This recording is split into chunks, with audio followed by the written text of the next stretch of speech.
Mēs esam nomargojuši 5. lekcijai, un šīs dienas plāns mums ir pāriet no augsta līmeņa principiālā dizaina uz zema līmeņa realizēto dizainu.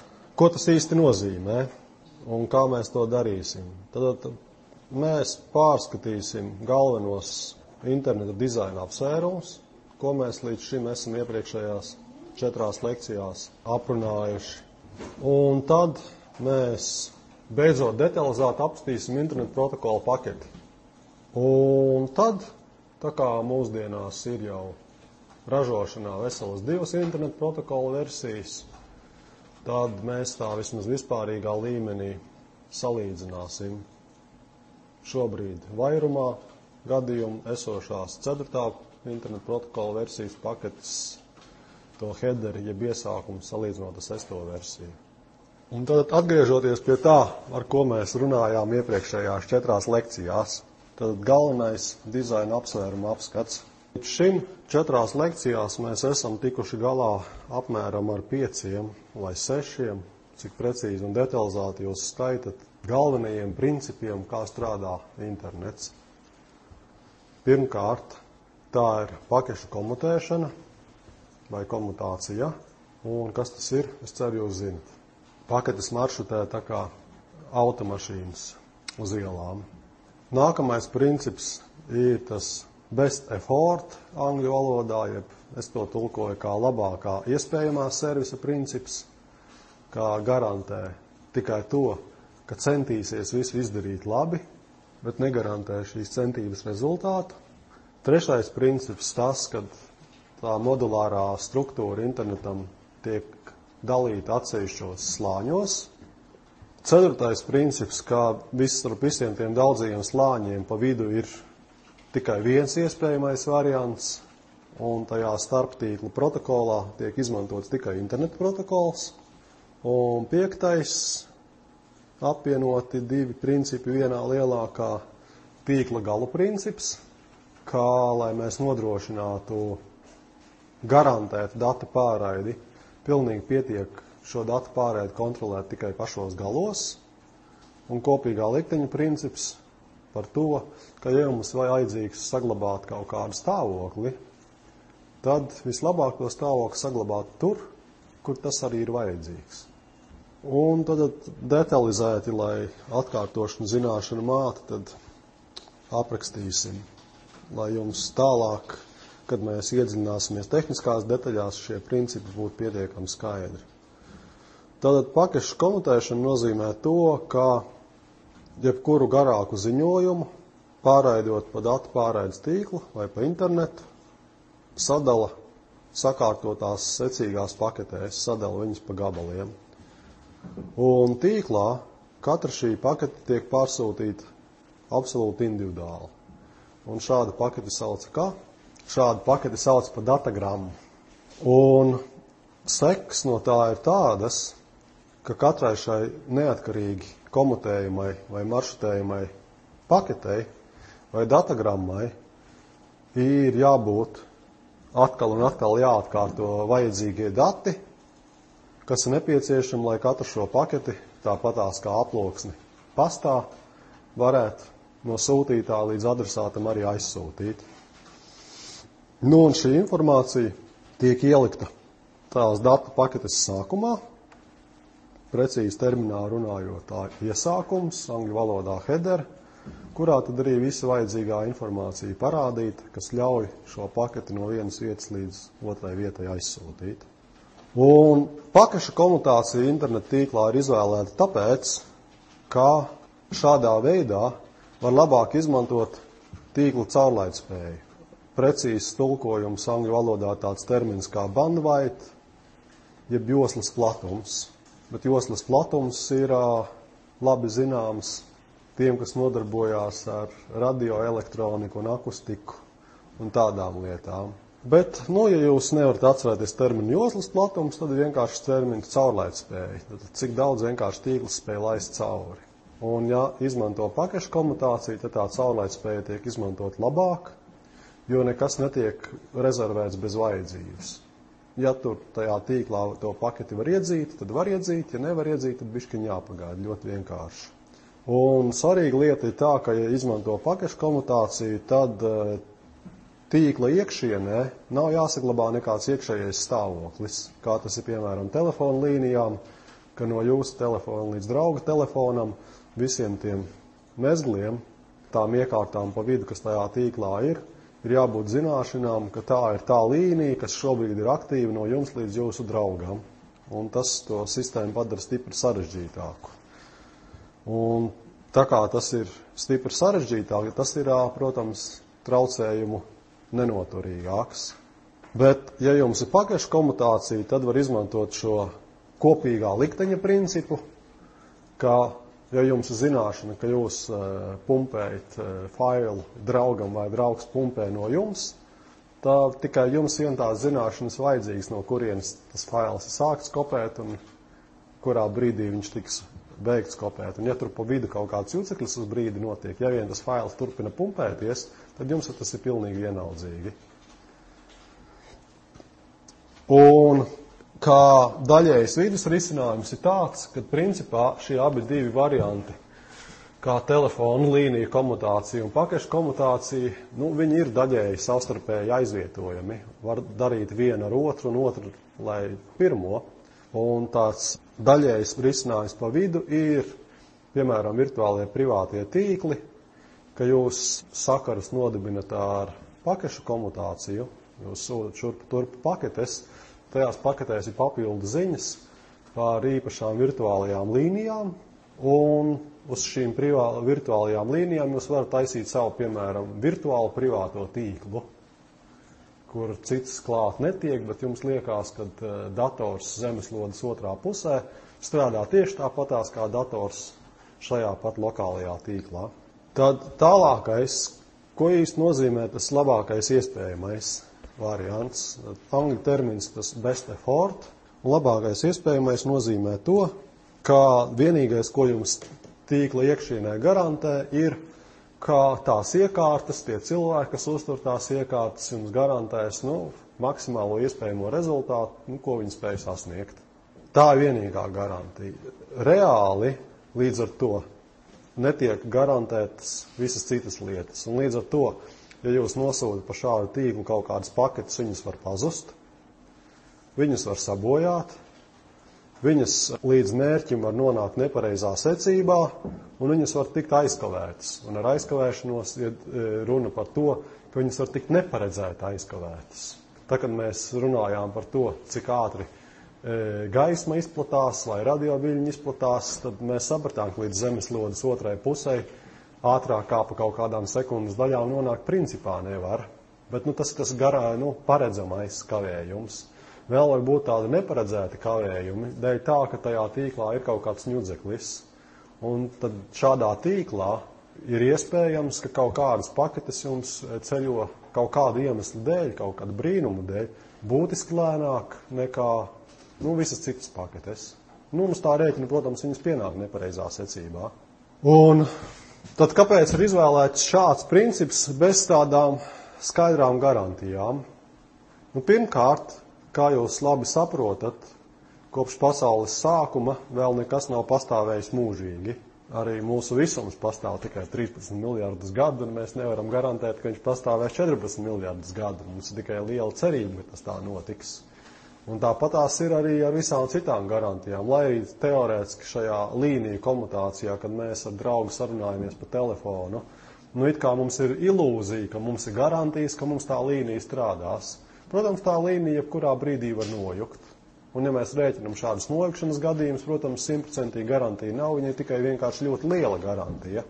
Bet uz tā rēķina tas tīkls ir sarežģīts. Pirmkārt, līniju komutācijā jums ir īpašs signāls, kas rāda, kad vai nu līnija un telefona centrāla ir aizņemta, vai nu drauga telefons ir aizņemts.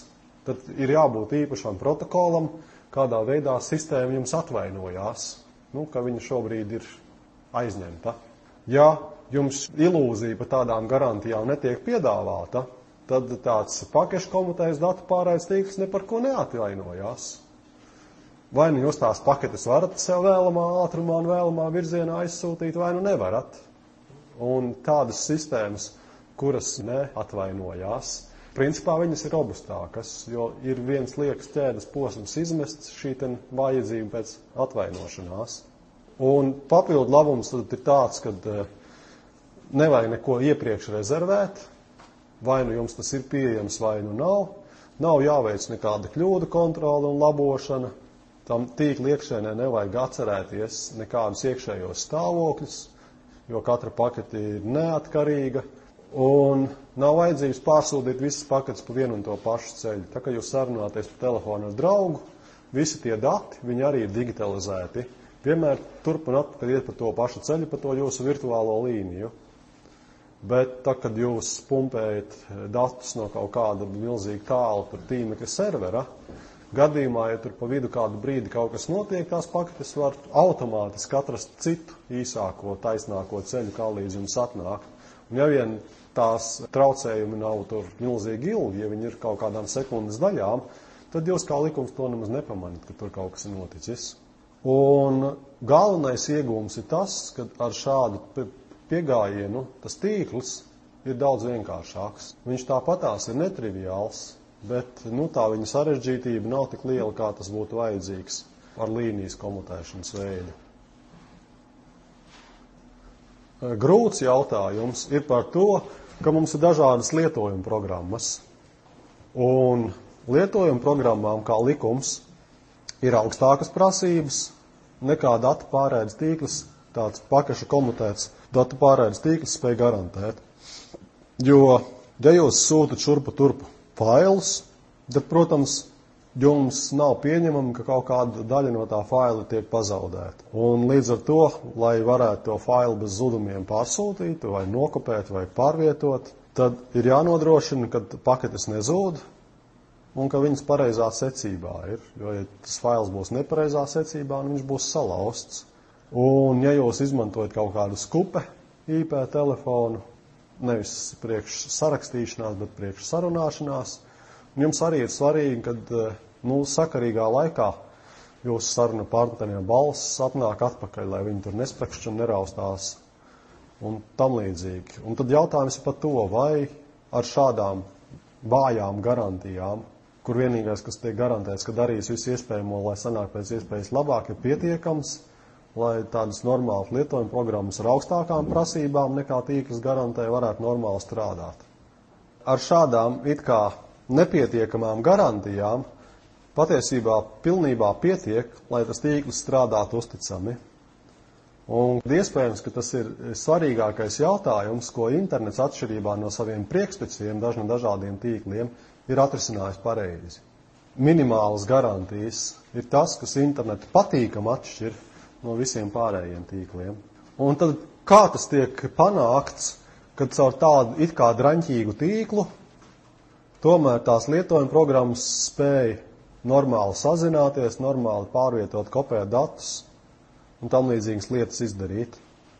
Tātad tas princips ir ļoti vienkāršs. Tīkls tajā zemākajā slānī jums garantijas nedod, bet, lai novērstu sekas, lai izlabotu kaut ko, šajos augstākajos tīkla slāņos ir papildu servisi, ir pakalpojumi, kas ar šīm negarantētajām lietām tiek galā tādā veidā, kad var iedot normālu garantiju. Un tas ir ļoti labs princips. Piemēram, dzīvā daba šajā ziņā ļoti līdzīga ar internetu. Un lielākoties tās tehnoloģijas, kas ir līdzīgas kā dzīvai dabai, tās cilvēkiem ir izdevušās tādas pamatīgākas un nozīmīgākas nekā citas tehnoloģijas. Un dzīvā daba, piemēram, arī balstīta tieši tāpat. Tie paši pamati ir ļoti nestabili. Viņi paši pamati dzīvai dabai uz kodolfiziku nav īsti balstīti, jo atomu saplūšana vai sadalīšanās tur vērā netiek ņemta, bet dzīvība pamatā ir balstīta uz ķīmiskām saitēm, kur ir iesaistīti dažādi atomi. Un ķīmiskās saites, kā labi zināms, nav absolūti stabilas. Viņas var apvienoties un izjukt un tā tālāk. Bet uz šādiem nestabiliem pamatiem, uz atomu ķīmiskajām saitēm, ja tiek veikta papildu kļūdu kontrole, papildu labošanas darbi un tādas citas lietas, mēs varam iegūt daudz mums paredzamu rezultātu. Protams, tas nav atkal 100% paredzams rezultāts. Ja jūs skatāties, piemēram, kā vairojas tur augi un dzīvnieki, ik pa laikam retu reizi bet gadās visādas kļūdas, tā saucamās mutācijas. Un ja tās kļūdas ir rezultāts slikts, tad lielākoties tie neveiksmīgie individi kaut kā atmirst un iziet no aprites, vai nu viņi turpmāk nevairojās, vai nu viņi neizdzīvo konkurences cīņā, bet jau šādu kļūdu rēķina iegūst kaut kādu defektu, kas kļūst par efektu, un tā savukārt kļūst ar laiku par priekšrocību.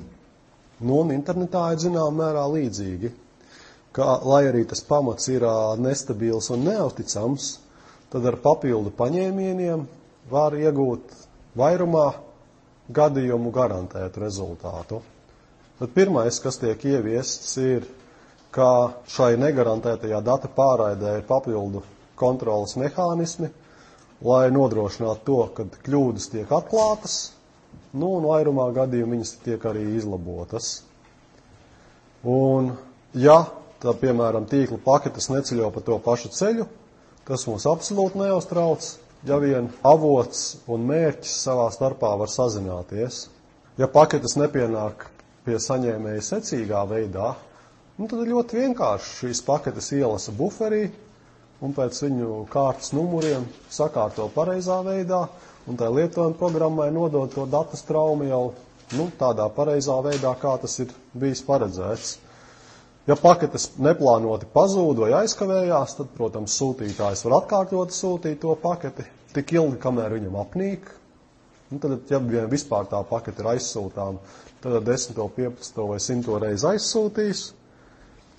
Un arī gadījumā, ja mums tīklā notiek kaut kādi sastrēgumi, tad vairumā gadījumu ar sastrēgumiem arī tiek ļoti vienkārši galā, ka tās tīkla iekārtas pa vidu tās paketes vienkārši nomet zemē, izdzēš viņas tālāk neaizsūta. Bet sūtītājs var klausīties atpakaļ saņemtos datus, ko tas saņēmējs ir saņēmis, un ja saņēmējs sāk žēloties, kad viņš pārāk daudz sāk nesaņemt, ka kaut kur pa vidam pārāk daudz nokrīt zemē, tas sūtītājs to pārēdas plūsmu var uztaisīt nedaudz lēnāku, lai tas saņēmējs saņem lielāko tiesu no tām sūtītām paketēm, jo nav jau jēgas tādā ekstensīvā veidā to darīt. Jūs zināt, lauksaimniecība ir 2 tipi - intensīvā un ekstensīvā. Ekstensīvā ir ar vāju lietderības koeficientu apgūt ar vien plašākas lauksaimniecības teritorijas, un, lai saražot vairāk, vienkārši vajag lielāku teritoriju, bet tā intensīvā metode ir tajās pašās platībās, tur ar minerālu mēsliem, labāk apstrādi, mazāk nezālēm, iegūst augstāku ražu. Tad internetā arī iet nevis tajā ekstensīvajā virzienā, bet iet tajā intensīvajā virzienā. Ja saņēmējs žēlojās, ka tur rezultāts diezgan štrumtīgs, tad tas sūtītājs cenšas pielāgoties tam variantam tā, lai rezultāts lielākoties būtu gana labs. Bet problēma ir tā, ka tie augstākie interneta protokola slāņi nevar veikt brīnumus. Un galvenā lieta ir tāda, ka ja mums kādai no lietojuma programmām vajag mazu tīkla aizturi, nekāds augstākais slānis nepalīdzēs tam, ka gaisma ceļo pa vielu tik ātri, cik viņa ātri spēja aizceļot. Vienīgā lieta, ko var ar augstāku tīkla slāni kontrolēt, ir tad, ja mums tās paketes sāk stāties rindā. Mums ir resna truba tajā internetā, tad tā resnā truba, cita truba savienota tievu trubu un atkal resna truba. Tāpat to resno trubu mēs varam datus pumpēt ātri, bet tad viņi tās resnās trubas galā sastājas rindā, tāpēc, ka tajā tievajā trubā viņi kursē lēnām.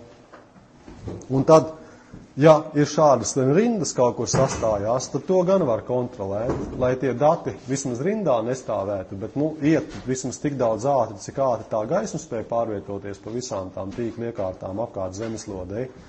Tad šīs tīkla iekārtas var kontrolēt, lai rindas ir pēc iespējas īsas. Vai arī ir īpaši dati kaut kādi, kas spēj ceļot bez rindas. Un tipisks piemērs, kur vajag šīs minimālas aiztures un minimālas rindas, ir interneta telefons. Ja jums tas tīkls ir bez rindām un pietiekam ātrs, tad jums tā skupe strādā. Ja viņš nav pietiekam ātrs, tad tā skupe tur sāk bļukot un raustās un neiet. Bet vairumā gadījumu mēs varam redzēt to, ka arī telefons internets spēj nodrošināt. Un tad, atceroties par to, kāpēc tika ieviesti slāņi, princips ir tāds, ka arī slāņi ir viens no veidiem, kā ieviest modularitāti, kā vienu lielu sarežģītu sistēmu, kur grūti saprast un pārvaldīt, varētu sadalīt kaut kādos mazākos menedžējumos gabalos, un tad ar katru gabalu tikt priekš atsevišķi galā, un te viņus var savienot, un tad viņi kopumā strādā labāk. Bet šie interneta slāņi ir īpaši moduļi tajā ziņā, ka viņiem ir šie saskaras veidi savādāk un īpatnējāk aprakstīti nekā, piemēram, citiem moduļiem citās modulārās sistēmās. Un tā galvenā īpatnība ir tāda, ka jebkurš viens kaut kāds modulis, kas pārstāv vienu to internetu protokolu slāni, viņš no vienas puses sadarbojās ar to zemākajā slānī esošo moduli, un no otras puses viņš piedāvā kaut kādu pakalpojumu, kaut kādu servisu citām moduliem, kas pēc tā internetu protokola ir augstākā slānī. Un šāda slāņa princips ir ceļš datu pārraidē ļoti izdevīgs, lai vienkāršotu to kopējo internetu sistēmu. Un, ja mums ir tās saskaras veidi starp tiem moduļiem, tiem slāņiem tā ļoti konsekventi aprakstīti, tad mēs varam katrā atsevišķā slānī to moduli pārtaisīt savādāk. Un ja vien viņš spraužās iekšā tajā kopējā visā pasākumā, tad viņš turpinās strādāt. Un tad par to, kāpēc ir tikai viens tīkla slāņa protokols. Pirmkārt jau jāsāk ar to, kad ar vienu pietiek. Ja mēs raugamies uz internetu, skaidrs tas, ka mums nepietiek ar vienu vienīgu super-tuper programmu, lai lietot internetu, lai mēs varētu ar viņu sūtīt ēpastu, lai mēs varētu sazvanīties, lai mēs varētu ar viņu pārlūkot tīmekli, lai mēs varētu ko vēl ar tīklu mēs mēdzam darīt. Ar momentāno saziņu tipā pļāpāšanu vai čatu un tā tālāk. Nevar uztaisīt vienu tādu superprogrammu, viņa būtu milzīgi resna, milzīgi lēna, grūti sameklēt kļūdas. Atkal pašā zemākā līmenī, vai mēs varam iztikt ar vienu, lai pārraidītu ar radioviļņiem, lai pārraidītu ar infrasarkaniem stariem, lai pārraidītu ar gaismu, lai pārraidītu ar elektrību, lai pārraidītu ar elektrību pa dažādiem kabeļiem, vai pietiek ar vienu. Principā jā, bet atkal tas būtu ļoti gari un sarežģīti, jo tie veidi, tie fiziskie veidi, kā tie dati var kursēt, ir daudz un dažādi. Un ja to visu apvienot vienā, tas viens būtu milzīgi resns un nebaudāms, tāpēc labāk taisīt vairāku. Bet ja mums iet runāt par to, kā noadresēt visas tās tīklam pieslēgtās mezglus, kā no viena mezgla aizsūtīt datus līdz otram, pietiek ar vienu. Un tam vienam nav jābūt super-tuper sarežģītam. Un tāpēc, samazinot maksimāli un vienkāršojot, bet tajā pašā laikā nenovienkāršojot pārāk daudz, mēs iegūstam to, ka pašā augstākā līmenī pie lietotnēm mums ar vienu nepietiek, un pašā zemākā līmenī ar vienu nepietiek. Bet tur, kur mums vienkārši jānodrošina data pārraide no vienas vietas uz otru, ar vienu pietiek, un ja tas viens ir pietiekami labs, tad ar to vienu ir arī ļoti labi strādāt. Un te atgādināšanai tad ir parādīts tas saucamais interneta smilšu pulkstenis, tad kā mēs runājām, lai mums varētu nodrošināt dažādas lietotājiem vajadzīgas tur datu pārraides, e-pastu, tīmekļa lapu pārraidi, lai sameklētu pēc kaut kāda loģiskā nosaukuma IP adresi, lai mēs uzzinātu pareizu laiku, mums vajag daudzas lietojuma programmas un bišķiņu mazāk, bet pietiekami daudz protokolus. Lai mēs sazinātos ar garantētu vai negarantētu datu pārraidi, ir praktiski tikai 2 protokoli, pie kā mēs vēlāk pieķersimies, Transmission Control Protocol un Universal Datagram Protocol, TCP/UDP. Tad tas internet protokols ir viens, un tad ir dažādas vidas, pa kurām tie dati tiek pārraidīti. Vara vai stikla vats, vai arī radioviļņi, retāku reizi kaut kas arī cits.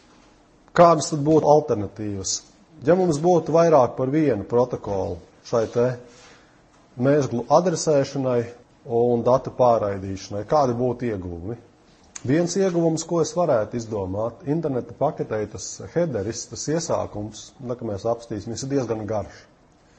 Ja mēs ieviestu citu protokolu kaut kādu šo te līniju komutēšanu, tā paketes iesākums būtu īsāks. Tā kā būtu šīs datu pārraides papildu izmaksas mazākas. Bet tas būtu milzīgi liels bardaks, vai mums tad būtu jebkuram nevis viens interneta kabelis jāpievelk, bet jebkurai mājai, jebkuram dzīvoklim, jebkuram iedzīvotājiem 2, kā piemēram tur elektrībai savs un telefonam savs. Skaidrs tas, ja mums paliek vairāk protokolu, tad 2 dažādas telefonus ievilkt vai 2 dažādas internetas ievilkt mājās ir diezgan neērti.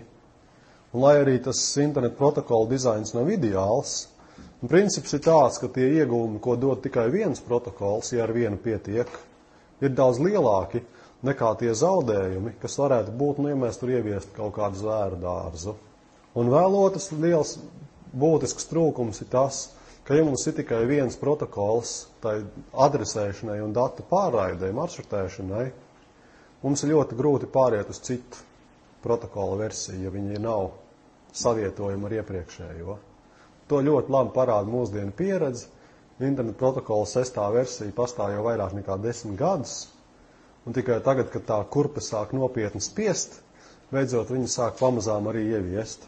Un tad atkārtojot par to tīkla gala principu un kopīgā likteņa principu, tad kas mums jāatcerās, ka, lai mēs garantētu traucējumu noturīgu datu pārraidi, tad, kad mums kopējot faila saturs neizmainās, ka fails nepazūd, mums pilnīgi pietiek, ka mēs kontrolējam šo datu pārraidi tikai tīkla galos. Sūtītājs savā starpā sazinās ar uztvērēju un pieskaņo savas darbības, un pa to vidu var būt absolūti nekāds nekontrolēts ņudzeklis. Ja vien viņi savā starpā pareizi sazinās un to abos galos kontrolē, tad viņi vienmēr spēs nodrošināt garantēt datu pārraidi. Tas ir pēc matemātikas. Kā labi zināms, reālajā pasaulē tā konkrētā realizācija parasti ir bišķiņa sliktāka nekā matemātiski iespējamā dēļ kaut kādiem tur citiem apsvērumiem, kas ir nedaudz tā kā nos no ideāla. Un tāpēc tas tīkla galu princips reālā tīklā internetā ir formulējums tā, ka, ja jūs taisat savu kaut kādu augsta līmeņa protokolu, jūs izdomājat savu jaunu super-tuper, ko visa pasaule būs gatava lietot, tad tas jūsu dizaina apsvērums ir tāds, ka jūs tajā tīkla galā, jeb mītnē, šo funkciju varat korekti realizēt, tad viņi tur arī jārealizē. Bet jūs varat atklāt, ka tas principā ļoti labi strādā, bet tas strādā lēni. Un ja jūs varat to procesu būtiski pātrināt, ieviešot arī kaut kādu kontroli kaut kur pa vidam, tad to var darīt, jo ātdarbība, protams, ir svarīga. Un tādā gadījumā jūs varat teikt, ka tur pa vidu arī kaut kam ir jābūt gudrākam, lai šī ātdarbība būtu lielāka. Bet tad jāstāsta no otras puses. Ja jūs kaut ko tādu gribētu ieviest, un jūs skaties uz visām citām lietojumu programmām, tur uz tīmekļa pārlūku programmu, uz e-pastu, tur vēl uz kaut ko, tad skaties, vai tām programmām vajag to, ko jums vajag, vai nevajag. Ja pilnīgi visi no tā iegūst arī visas citas programmas, tas ir ok. Var paplašināt standārtu vai uzlabot, un tas arī tiks darīts. Ja to vajag tikai jums vienam, tikai jūsu konkrētajai programmai, ja pārējām programmām tas absolūti nav vajadzīgs, tad to atkal nevajag ieviest, jo tas atkal ir dēļ tās vienkāršības un savietojumības ar citām lietām. Ja to vajag tikai vienam, tad tas viens, lai arī pats tajos tīkla galos ar tiem galā. Ja citiem tas nav vajadzīgs, tad tas arī tīklam nav vajadzīgs. Un tas kopējā likteņa princips tad nosaka to, ka gadījumā, ja jums tas fails tiek pārraidīts no jums uz draugu vai otrādi, un kas ir fails, tikai jūs zinat, kaut kur pa tīklam ir tikai plika datu pārraide, tad šādi dati, kas ir fails, cik tālu viņš ir pārraidīts, cik tālu viņš nokopēts, cik daudz dati ir pārsūtīti, cik daudz dati saņemti, ir jākontrolē jums, tiem diviem klientiem, kas tajā procesā iesaistīti. Tur nav jāuzspiež kaut ko pa vidam zināt tam tīklam, jo viņam tas ir vienaldzīgi. Gadījumā, ja jums kaut kas notiks ar tiem jūsu klientiem, viņi uzkārsies vai kā, un tad līdz ar to zināt, kāds tad bija tas iepriekšējais stāvoklis, bieži vien ir nevajadzīgi, jo tad viss tāpat jāsāk no nulles. Un tad maksimāli vienmēr jāsaglabā stāvoklis tur, kur tas tiek izmantots, un tā kā parasti tas izmantots tiek tīkla galos, tad tīkla galos arī tas stāvoklis ir jāsaglabā.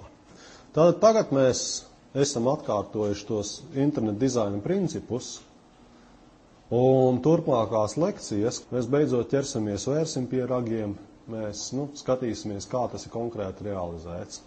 Bet svarīgā lieta ir tā, ka jāsaprot, ka internets ir ļoti laba lieta, un cilvēks ar to var lielīties, bet ideāls viņš nav.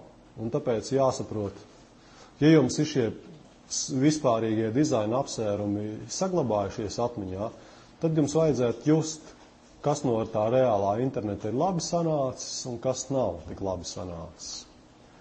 Un tad, kad mēs konkrēti skatāmies pa dizainu, tad ir tādi divi svešvārdi – sintakse un semantika. Tad sintakse apraksta, kā kas izskatās, kā kas strādā, kā kas notiek un tādas lietas, datu tipi, datu garumu un tā tālāk.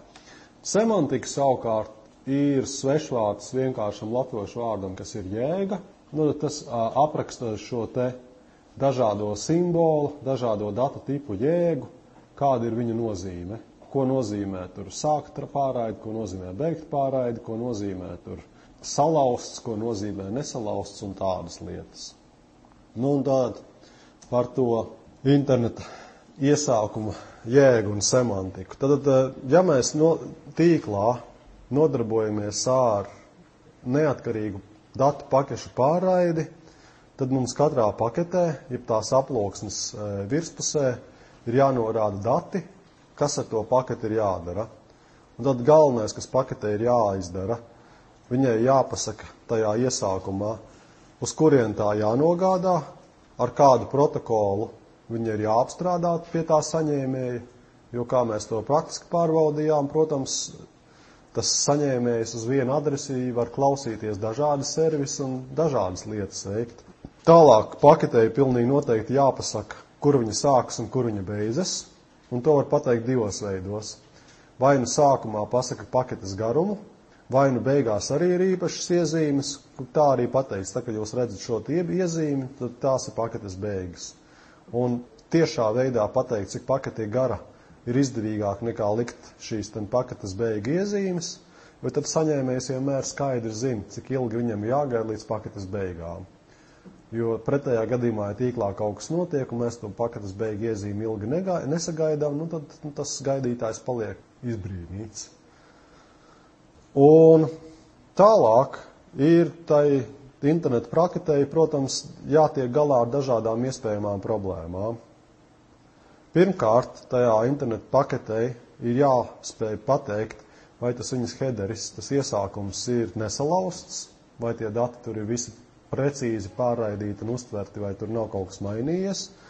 Otkārt, par to mēs šodien skatīsimies, vai pakete ir fragmentēta, un vēl jāstāsta, vai pakete nekursē cilpā. Protams, jebkurā sistēmā var kaut kas slikts notikt, un mums tā vietā, lai tās paketes ļoti smuki nāktu no adresāta līdz mērķim, viņas pēkšņi var kaut kādā bezgalīgā cilpā nonākt. Jo, piemēram, programmēšanā bezgalīgu cilpu uztaisīt ir vienkārši par vienkāršu. Un arī pakešu maršrutēšanā tas ir pilnīgi iespējams. Un tālāk, tā kā tās paketes var ietvert dažādus datus, ir ļoti vērtīgi, ja ir precīzi aprakstīts standarta veidā, kā šo paketes iesākumu var paplašināt. Piemēram, mums līdz šim nezinājām, ka mums kaut kas tāds vajadzīgs, bet publika ir vienojusies, ka tas ir ļoti jauka lieta, ļoti labi, ja ir standarta veids pateikts, ka visas papildu lietas, ko vajag, var ienākt šādā veidā.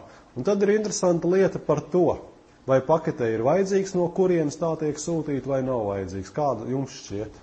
Tā, kad jūs sūtat parastu standarta papīra pastu, vai jūs norādat atpakaļ adresātu vai nenorādat? Daži norāda, kas ir pedanti, bet var arī nenorādīt, vai kaut kas slikts no tā notiek. To jūs varat vēstulē ierakstīt, sirsnīgi Valdis. Vai varat izdomāt, kad kaut kas slikts var notikt?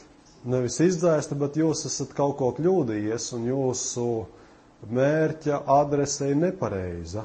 Un tad atpakaļ jums atsūtīt, kad neizdevās nosūtīt, vairs nevar.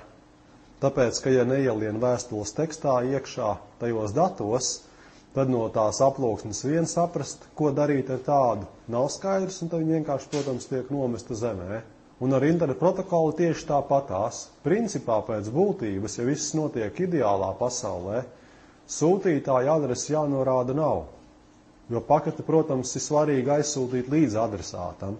Un ja adresāti jūs esat norādījuši pareizi, ja adresāts eksistē, tad viņi tur arī nonāks. Bet, ja mēs dzīvojam neideālā pasaulē un pieņemam, ka jūs varat kļūdīties ar adresātu norādīšanu, vai arī, kad kaut kas notiek tajā pasta sistēmā, tajā internetā, un viņi nespēja nosūtīt līdz tam paredzētajam adresātam, tad viņi jums nekā nespēs paziņot, ka viņiem neizdevās, jo viņi nezin, kas ir bijis sūtītājs. Tā tad varētu būt nenorādīt, no kurienes paketi nāk, un tā, ka mēs runāsim par tīkla drošību, tad mēs redzēsim, ka bieži vien norāda kaut ko nepareizi dažādu apsvērumu dēļ. Bet visbiežāk tas ir vajadzīgs tieši tāpēc, lai kaut kādām kļūdām tiktu galā. Un tad, ja mēs esam apmēram sapratuši, kas no tās interneta protokola paketes ir sagaidāms, tad mēs varam skatīties beidzot uz to konkrēto sintaksu, uz to konkrēto IP paketes realizāciju. Tad varat pievērst uzmanību. Jums šai bildē nevajadzētu būt absolūti svešai, jo mēs jau praktiski esam internetu protokolu lietojuši, un mēs garām ejot pie viņas esam pieķērušies. Vai jūs man varat pateikt, cik biti ir no šīs vietas kreisajā pusē līdz šai vietai labajā pusē? Tātad, jebkurā datu pārēdes tīklā dati tiek pārsūtīti virknē pa vienam bitam, lai arī lietojuma programmas to mēdz saskaitīt 8 bitus kopā un teikt, ka datu pārēdes ātrums kaut kādi baiti, reāli viss tas tiek sūtīts pa bitam. Un tad, jebkura pakete reāli tad ir tāda gara bitu virkne, kur kādu laiku tajā tīklā ir klusums vai kaut kāds cits jocīgs signāls. Un tā, kad tā paketes pārraidīšana sākās, tad raida tralala, tad beidzot sākās dati. Un, protams, lai nebūtu mums milzīgi plati monitori vajadzīgi, tad mēs to garo bitu virkni salaužam pa 32 bitiem, jo 32 ir 2 kaut kādā tur apaļā kārtā, nav ne jausmas kurā. Un tad tā internet protokola pakete izskatās šāda. Vai varat saskaitīt, cik tad viņā ir tie tur biti no šejienes līdz šejienei? Tad 160 biti ir vajadzīgi arī priekš tam, lai tajos vērtīgajos datos payload termins vērtums pārraidīt, piemēram, 1 bitu. Tas ir tas mīnus. Un tad mēs sāksim tagad konkrēti detalizēt šetināt, kas tad īstajā visā paketē ir rakstīts. Tad pirmkārt pievērsiet uzmanību pirmiem 16 bitiem. Tātad 4 biti tajos 16 bitos norāda versiju, tālāk 4 biti norāda šī te iesākumu, jeb tā hedera garumu, un 8 biti norāda tā saucamo servisa tipu. Tātad versijas numurs, tie pirmie 4 biti parāda protokolu versiju, un parasti tur ir ierakstīts 4, kā tas izskatās binārā kodējumā, pēc manām domām 100. Lūk, tad 4. protokola versija, kas mūsdienās vairumā, tur ir 4, 6. protokola versija 6, kā binārajā veidā 6, man liekas 110. Tālāk ir tā iesākuma garums 4 biti, un ten jāpievērš uzmanība, ar ko 4. protokols ir slikts, ka mērvienības ir dažādas. Tad to iesākuma garumu norāda saskaitot 32 bitu vārdus. Parasti, ja tas ir standarta internetu protokola pakete, tur rādās cipars 5. Tāpēc, kad parasti tā internetu protokola 4 kopējais tas headeris iesākums sanāk 20 baiti. Bet tas iesākums var būt arī dažāda garuma, ten veiku tas oranžais opcijas, ja ir. Tātad šis ir tas pelēk dzeltenā daļa, tas standarta internetu protokola paketes iesākums, un ja tur ir kaut kādas papildu lietas, tad, protams, tajā iesākuma garumā ir jāpasaka, ka garums ir nevis tikai šitik liels, bet garums ir tik liels, cik daudz tur tās papildu opcijas ir ielikt. Un tad servisa tips ļauj dažādā veidā iezīmēt to pakešu veidu. Ja mums ir kaut kādas internetu līnijas, kur paketes stāv rindā, tad standarta veids ir, kad dažām no šīm paketēm servisa tipa norāda ar augstāku prioritāti, viņas tiek pārsūtītas apējot rindu. Kaut kādas zemākas prioritātes paketes turpina stāvēt rindā, citas apiet rindu. Lielākoties, kur tādu pakešu veidu izmantoja, pārraidot skaņu, piemēram, klausoties internetā radio, vai arī izmantojot interneta telefonu, kaut kādas tādas lietas, vai arī dažkārt, piemēram, ja ir tā saucamais lielapjoma pārraide, angļu termins tāds bulk transfer, ka tiek pārraidīts tur milzīgs liels datu apjoma klucis kaut kādā vienā paņēmienā. Tālāk tad mēs pievēršamies paketes kopējam garumam, identifikācija, karogi un fragmentu nobīde, tad šiem te pārējiem bitiem. Tad kopējais paketes garums, tam ir rezervēts 16 biti, un šeit tagad paketes garumu norāda baitos, un baits ir tajā senlaicīgajā standarta definīcijā pa 8 bitiem. Jūtat atšķirību.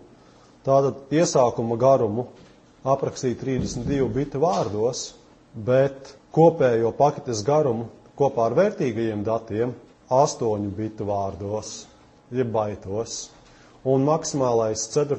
interneta protokola versijas paketes garums ir 65 kilobaiti. Tad, ja jūs internetā pārlūkojat kaut kādas lapas, kurā nav daudz bilžu un visādi citas muļķības, tad jūs visu lapas saturu ar to tīmekļa pārlūku programmu raugoties varat dabūt, saņemot vienu internetu protokolu paketi, ja vien viņi ielien tajos 65 kilobaitos. Un, ja tur ir mazs teksts, tad viņi, protams, ielien. Bet tie 65 kilobaiti, kas ir iespējamais maksimālais izmērs, protams, ir diezgan daudz. Un ir atsevišķi datu pārraides tīkli, kuri ar tik lieliem gabaliem netiek galā. Un tad paketes sadala gabalos, kurus sauc par fragmentiem. Nu, un pie fragmentācijas mēs ar vēl pieķersimies. Un gadījumā, ja paketes ir fragmentētas, tad ir šajā fragmentā jālieliek iezīme, ka pakete ir fragmentēta, un šie fragmenti ir jāsaskaita. Tad jūs varat saņemt, aizsūtīt kaut kur 65 kilobaitu lielu paketi, bet viņa pa ceļam var kaut kur tikt sadalīta tīklā gabalos un pārsūtīt mazākos pakešu fragmentos. Un viltīgs jautājums par to, kur jānotiek pakešu apvienošanai. Angļu valodā ir ļoti bieži tāds izplatīts saīsinājums, akronīms MTU. MTU ir Maximum Transfer Unit. Tas ir katram datu pārraides tīklam tāda īpašība, cik daudz datus var pārraidīt ar vienu paketi, vienā paņēmienā. Un te, piemēram, ir caur internetu datu plūsma, iziet cauri 3 dažādiem fiziskiem tīkliem, kur vienam tīklam maksimālais paketes izmērs ir 1000 baiti, tad pa vidu ir tīkls, kurā ir 500 baiti un atkal ir 1000 baiti.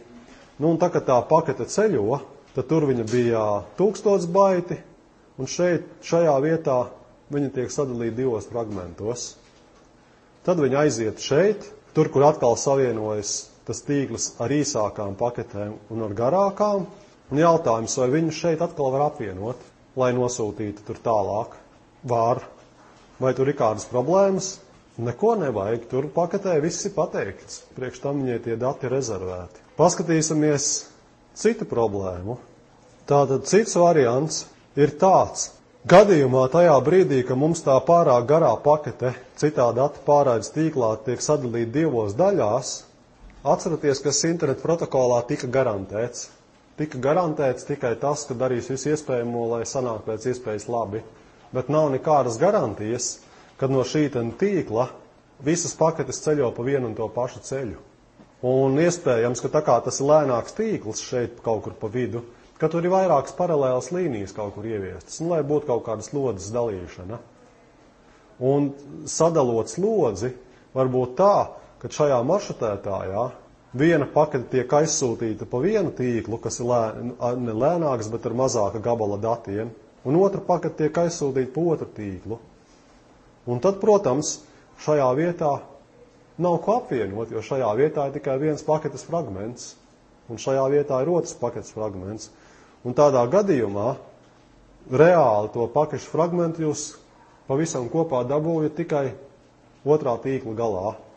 Un tas atkal parāda šo problēmu par to, ka nav vajadzīgs pārāk gudrs tas iekšējais tīkls, Jo, ja viņā notiek šādi brīnumi kā slodzes dalīšana, tajā brīdī, ka tā pakete ir sadalīta sašķērēta fragmentos, viņas var kaut kā neatkarīgi ceļot, ka tik un tā, lai jums būtu tas viss pietiekami robusti un traucējumi noturīgi, vienīgā vieta, kur jūs garantēt to jums jāizdara, jums tās pakašu fragmenti ir jāsavāc otrā galā.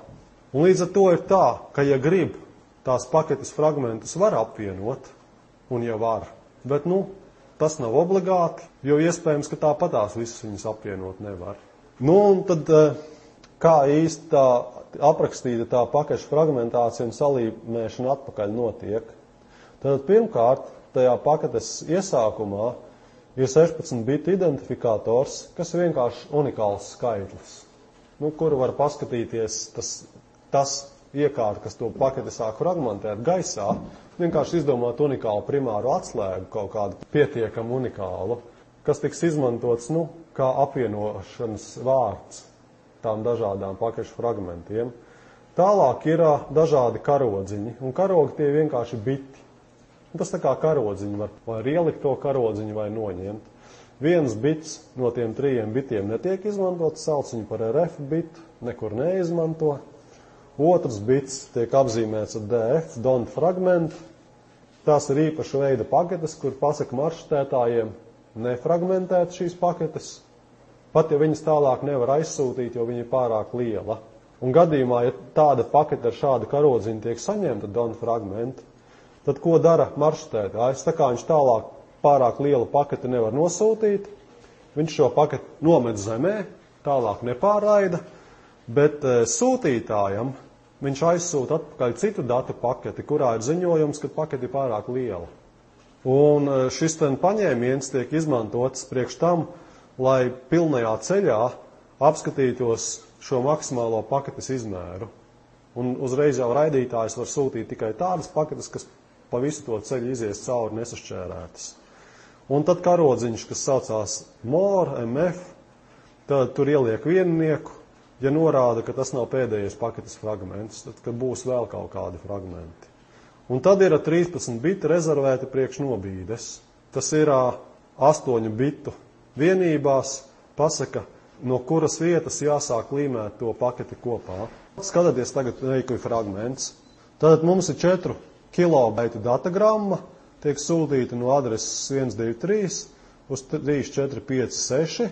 Te ir pateikts, ka kopējais garums ir 4 kilobaiti, un tev šitajā te daļā, tur ir tur fragmentēšanas biti, visi ir pa nullēm, un fragmenta pārbīde ir 0. Tāda pakete mēs tā teikt cenšamies pārsūtīt. Un šī te pakete sasniedz kaut kādu tīklu, kuram tas maksimum transfer unit, maksimālā iespējamā paketes izmērs tikai 1,5 kilobaits. Tad šī visa garā pakete, tas maršrutētājs, kas ir starpā, viņu sadala fragmentos. Viņš šito paketi, kurai pavisam kopā ir 4 kilobaiti, sadala 3 paketēs. Katrai no tiem, ja tā ir standarta internetu protokola paketi, tie 20 baiti, kurā ir tas iesākums. Un tad ir atlikušie tie tur vērtīgie dati sadalīti 3 daļās. Sanāk, ka šitādas 3 paketes, bet viņos ir karodziņi, kas norāda, ka tie ir fragmenti no paketes. Tad pirmajā fragmentā veiku teni, kur ir karodziņš MOR, ieliek viennieku. Tas nozīmē, ka tā pakete ir fragmentēta, kad būs vēl kaut kas vairāk. Un tā data nobīde ir 0, tad sāk numurēt ar 0 baitu. Otrajā fragmentā tāpatās ir karodziņš, ka būs vēl dati, ka tas ir fragments, ka būs MOR. Viņai tur ir kopējais garums, un šajā laukā ir pateikts, kā sākuma nobīde ir 185 baiti. Tad jāsāk līmēt no 185. baita uz priekšu. Un trešais fragments, šis karodziņš MOR atkal ir 0, tad tas nozīmē, ka tas ir pēdējais fragments, un viņam ir pateikts, ka tā sākuma nobīde ir 335 baiti. Un tālāk tur, protams, tur visas citas lietas. Un jautājums tāds, kāpēc izmanto baitu nobīdi, nevis fragmentu numurus? No programmēšanas viedokļa to ir ērti izmantot, jo uzreiz tajā operētāja sistēmā, programmēšanas valodā, kurā ir implementēta tā datu pārraide, var norezervēt atmiņā vajadzīgo baitu daudzumu, lai tur tos vajadzīgos datus ierakstītu. Bet daudz svarīgāka lieta ir tāda, ka iespējams, ka tā mūsu pakete nonāk līdz kaut kādam tīklam, kur arī 1,5 kilobaits ir pārāk daudz, un viņa jādala vēl īsākos gabalos. Ja mums tie fragmenti būtu numurēti 1, 2, 3, 4, 5, tad tajā brīdī, kad pirmo gabalu atkal sadala pirmajā un otrajā, tad tur būtu jāraksta 1,1, 1,2 vai kaut kāda citādas briesmeklības. Nu, tas ir diezgan grūti apstrādājums un izdomājams. Bet, ja mums ir baitu nobīde taisīta, tad to pirmo paketi sadalīt divās daļās atkal nav grūti. Pirmai baitu nobīde ir 0, un otrai baitu nobīde ir puse no tiem 1500 kilobaitiem, cik tas ir 750 baiti kaut kādi. Un līdz ar to var sadrumstalot tās paketes vēl vairāk un vairāk un vairāk, bet tie dati nekur nepazūd. Tās paketes tur var sataisīt arvien īsākas un īsākas. Tālāk nākamais ir paketes šie te lauki: dzīves laiks, protokols, iesākuma kontrols summa. Tātad paketes dzīves laiks tiek izmantots, lai atklātu tādus nenormālus variantus, kad pakete ir nonākusi bezgalīgā cilpā. Iedomājieties, mums kaut kāda datagramma sūta, un te ir 2 maršrutētāji. Un, tā kā mums paredzēts, ka viņai būtu tālāk jāiet uz priekšu, bet šitais maršrutētājs vai nu uz īsu brīdi, vai nu uz ilgstošu brīdi ir nokonfigurēts nepareizi. Un tā vietā, lai viņš šo paketi saņemtu vienā tīkla galā un pārsūtītu jaunu kopiju tai paketei šeit, šis dara nepareizi, viņš to paketi pārsūta atpakaļ. Šitais maršrutētājs ir tā kā sakonfigurēts pareizi, viņš, protams, sūtīs atkal to paketi tajā virzienā. Šis nepareizi sakonfigurētais maršrutētājs sūtīs viņu pretējā virzienā, un tā pakete var tikt sūtīta bezgalīgi ilgi. Bet ar to vēl problēmas nebeidzās, tāpēc, ka šeit jau tās paketes turpinā pienākt klāt, jo tajā brīdī, kad tās paketes sūta, pilnīgi skaidrs, ka kādam tur bija nopietnas nodoms kaut kādu lielāku datu apjomu pārsūtīt, ne jau tikai vienu paketi. Un tad ir tāda nelaime, ka visas, kas saņem tās paketes šeit ir ar šo te nepareizo adresi, kas tiek nosūtīta nevis tālāk uz priekšu, bet uz atpakaļu, viņas sāk palikt arvien vairāk, jo no šī maršrutētāja jaunas paketes nāk klāt, bet tālāk prom viņas neaiziet. Un katra jauna pakete, kas šeit pienāk klāt, tiek sūtīta šurpu turpu un atpakaļ. Saņem pirmo paketi, kas nepareizi sūtīta, viena pakete šurpu turpu klejo, saņem otro paketi, kas tāpat pat cilpu tiek sūtīta, otrās pakete šurpu turpu klejo. Un ja tādā veidā viņām ļautu bezgalīgi ilgi klejot, tad praktiski jebkurā kaut kādā noteiktā laikā beigās lielākā tiesa dati, kas šajā līnijā tika pārraidīti, būtu tikai šīs nepareizās paketes, kas nepareizi ceļo tikai šurpu turpu. Var sakot, var aizsist momentā jebkuru tīklu. Un, lai ar tādu lietu cīnītos, 4. interneta protokola versijā ir ieviesis tāds lauks, kas saucās time to live, dzīves laiks. Oriģināli no sākuma bija paredzēts, ka tas dzīves laiks tiks rēķināts milisekundēs, var sakot, laika vienībās. Bet to bija realizēt diezgan grūti, un reāli tas time to live tiek rēķināts bišķiņ savādāk. Katrs no šiem maršrutētājiem, kas to paketi pārsūta tālāk, to time to live samazina pa vienu vienību. Tad tā pakete tiek sūtīta, piemēram, ar 20 time to live vienībām, un šeit viņai paliek 19 vienības, ko dzīvot, šeit viņai paliek 18 vienības, šeit 17 un tā tālāk. Kamēr tajā brīdī, kad tas paketes dzīves laiks sasniedz 0, tad sūtītājam, un tas tāpēc, tagad jūs varat pievērst uzmanību, kāpēc sūtītāja adrese tomēr ir vajadzīga, lai varētu pa kaut kādām kļūdām ziņot. Viens tad, kad nevar sasniegt adresātu, bet, piemēram, otrs ir gadījums, ka paketes dzīves laiks ir paspējis izbeigties. Tad atpakaļ tiek aizsūtīta tā vadības kontroles ziņojuma pakete, kurā ir pateikts, ka šī te paketē dzīves laiks izbeidzās šajā vietā. Tad tas sūtītājs zina, ka vai nu jānorāda lielāks dzīves laiks tajā paketē, vai kaut kas cits pa problēmām. Un ar šādu te pakešu izbeigšanos tiek darbināta tāda īpaša programma Traceroute, ar kuru mēs varam tīkla topoloģiju noteikt. Tālāk protokols, tas norāda augstāka līmeņa protokolu, kas tajā paketes datos būs. Un divas svarīgas lietas ir, ja mēs nodarbojamies ar garantētu datu pārraidi, tad tās ir parasti TCP paketes, Transmission Control Protocols, tad tur ir sešinieks. Ja tiek pārsūtītas atsevišķas paketes, tad izmanto tādu user datagram protokolu, tad tur ir cipars 7. To varētu arī nenorādīt kārtējo reizi. Nekas krimināls no tā nebūtu, bet svarīgi to norādīt priekš tam, lai tas saņēmējs vai pārsūtītājs pa vidu jau laicīgi varētu sagatavoties, kādi dati varētu sekot tālāk. Tas ir atkal jau tā kā karodziņš, tā kā brīdinājums, ka tālākie dati būs sekojoši. Līdz to tos tālākos datus vieglāk apstrādāt. Jo tādā gadījumā ir tam pārsūtītājiem vai saņēmējiem zinās, ka pēc internet protokola paketes, ja ir norādīts, ka ir izmantots TCP protokols, tad sekos TCP iesākums. Ja ir zināms, ka tiek pārsūtīta neatkarīgas paketes ar to UDP protokolu, tad pēc internet protokola iesākuma sekos UDP iesākums. Tālāk ir iekļauts arī lauks, kurā ir paketes kontrolsumma. Un tajā kontrolsummā nav iekļauti dati, bet ir iekļauts tikai tas iesākuma dati. Kā jūs domājat, kāpēc kontrolē tikai iesākuma datus? Salīdziniet, cik ir TCP standarta protokolā iesākuma garums? 20 baiti bija, ja? Un cik datiem var būt baiti? 65,000 mīnus tie 25 baiti. Un tas ir stipri vairāk. Tad viena lieta ir atkal veiktspēja. Principā varētu iekļaut arī datu pārraidi, bet tas būtu milzīgi lēni un milzīgi ilgi. Jo 80 baitu kontrolsummu saskaitīt var daudz ātrāk nekā 65 kilobaitu kontrolsummu. Un vai jums ir idejas, kāpēc tajā kontrolsummā tiek iekļauts arī dzīves laiks? Atkal tā pati problēma. Gadījumā, ja datu pārraidē bijis kaut kāds īsa noraustīšanās un tikai viens bitiņš ir nepareizs, gadījumā, ja kontrolsummā dzīves laiks netiek iekļauts, tad iespējams tā, ka dzīves laiks mums pēkšņi kaut kā nesamazinās pa vienu, bet kontrolsummā viņš iekļauts nav. Tad var gadīties tā, ka tas dzīves laiks nesamazinās. Maršrutētājs viņu samazinā, bet datu pārraides tīklā uztvēra kaut ko nepareizi un viens bits nulles vietā bija viennieks. Un tad atkal var būt tāda problēma, kad paketes sāk dzīvot mūžīgi. Un paketē mūžīgi nedrīkst ļaut dzīvot, tad tas ir diezgan kritiski. Tāpēc to arī iekļauj. Un tālāk ir jau diezgan zināma lieta.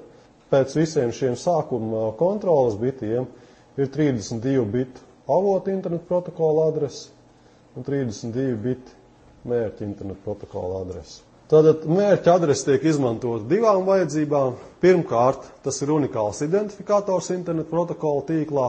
Otrkārt, tā ir arī sūtīšanas vieta. Un tas tieši pats spēkā arī avota adresē.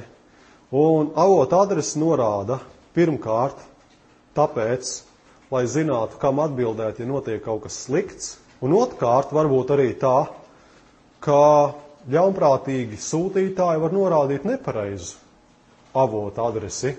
Un tad šie tīkla maršrutētāji, kas pārsūta paketes tālāk, var pieņemt lēmumu šādas nepareizas adreses tālāk nepārsūtīt.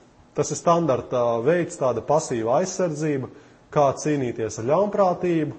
Ja jūs zinat, ka tas maršrutētājs vienmēr saņem datu paketes, kurās avots norādīts 192, 168 un kaut kas, un pēkšņi parādas paketes, kurās avots norādīts tur 10 kaut kas, maršrutētājs var pieņemt lēmumu šādas paketes tālāk nepārraidīt, jo viņas pēc viņa domām ir nepareizas. Tādā veidā var ierobežot dažādas ļaunprātības un tādas lietas. Un tad salīdzinot 4. protokolu ar 6.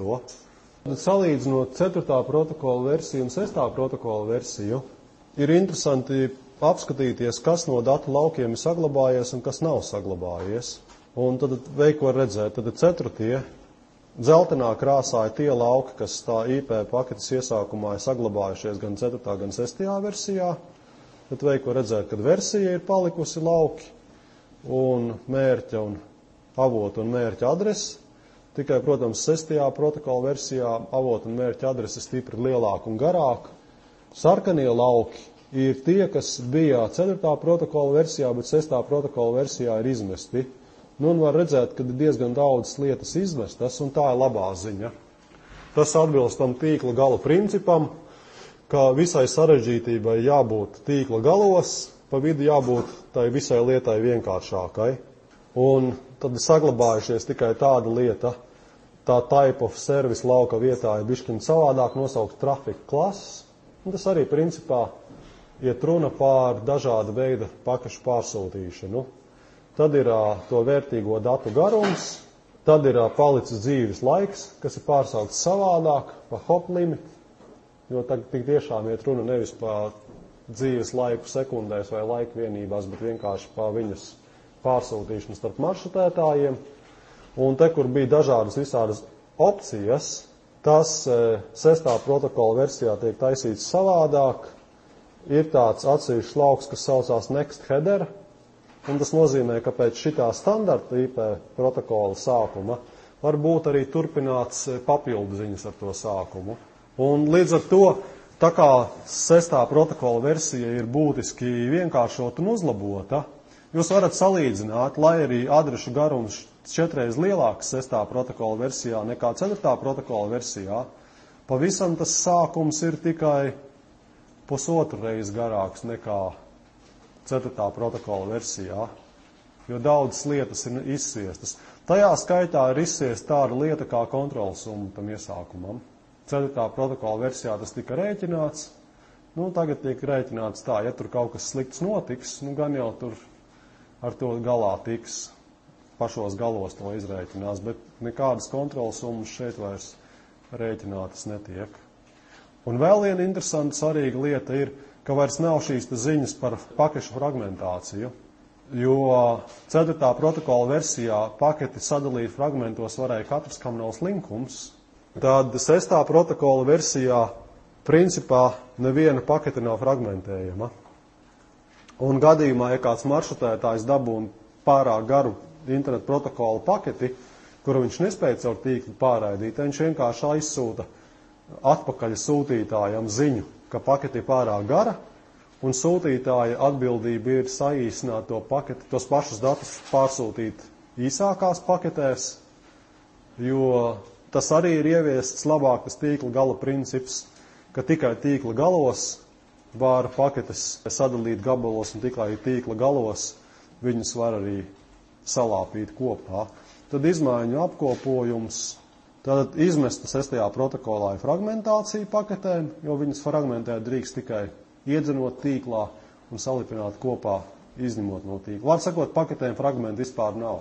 Sūtītājs sūta mazākas paketes, ja nesanāk. Ir izmests tā headera, ir iesākuma garums, izmesta kontrolas summa. Visas opcijas tiek realizētas ierakstot laukā next header, un tad to headeri var pagarināt tur, kamēr nelogmetās. Ir garākas adreses, un tas, kas kādreiz bija quality of service, vai kā tur tā, ir tagad tāda plūsmas iezīme, kur var dažādā veidā tās paketes apstrādāt. Labi, es domāju, mēs teoriju varam beigt, un praktiskos darbos tad mēs pamēģināsim tās IP paketes praktiski arī pa to tīklu šurpu turpu pasūtīt.